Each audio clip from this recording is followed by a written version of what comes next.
Monsieur le Président, Monsieur le Ministre, Messieurs les rapporteurs, chers collègues, la proposition de résolution de notre collègue Julien Aubert vise à réaffirmer la place essentielle qu'entend tenir le Parlement dans la politique environnementale française. En effet, s'il est un domaine qui, plus que tout autre, doit retenir l'attention des responsables politiques du XXIe siècle, c'est bien celui de l'environnement, de la sauvegarde de notre planète, au-delà de tout clivage géographique, idéologique ou politique.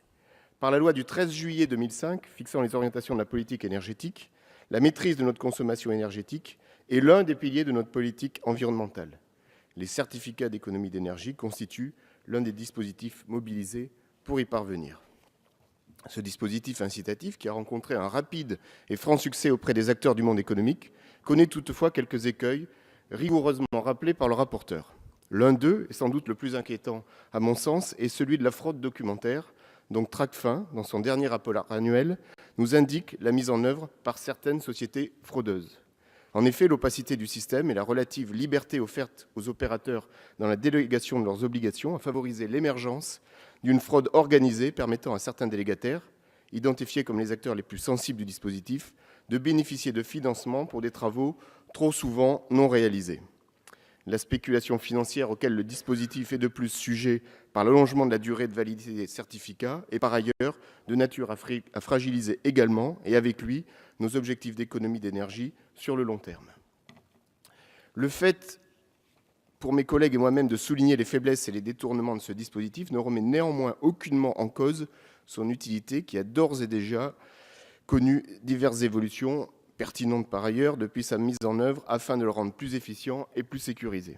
Avec mes collègues du groupe Modem et Apparentés, nous inscrivons ainsi dans la logique du rapporteur en venant en soutien aux améliorations et évolutions proposées. Nous soutenons par ailleurs que celles-ci viendront notamment appuyer l'objectif, renforcé pour la période 2018-2020, de lutte contre la précarité énergétique, dont nous savons tous et toutes qu'elle affecte les ménages les plus fragiles et contribue de façon non négligeable au gaspillage énergétique.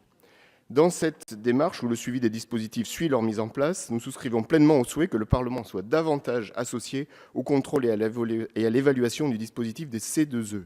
Il est devenu l'un des principaux outils d'incitation aux économies d'énergie dans le secteur privé et il apparaît regrettable que le Parlement n'intervienne à aucun niveau et ne puisse formuler la moindre suggestion d'orientation pour le rendre plus performant.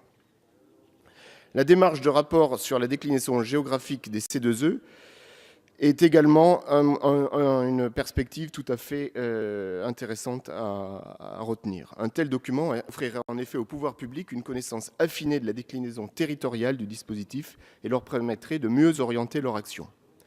De la même façon, nous ne pouvons que souscrire à la demande de renforcement de la lutte contre la spéculation et les fraudes qui ralentissent la transition énergétique et contribuent à en détourner les financements. Comme nous l'avons souligné avec notre collègue rapporteur et les organes administratifs de lutte contre la fraude, c'est sans nul doute sur ce point que se situe la principale faiblesse des C2E. Et la représentation nationale ne saurait tolérer plus longuement que des financements soient détournés au profit d'organisations peu scrupuleuses. Pour toutes ces raisons, les députés du groupe Modem et Apparentés soutiendront cette proposition de résolution qui va dans le sens souhaité par notre Assemblée, celui de l'amélioration et de l'évaluation au service de l'intérêt économique et sociétal commun. Je vous remercie.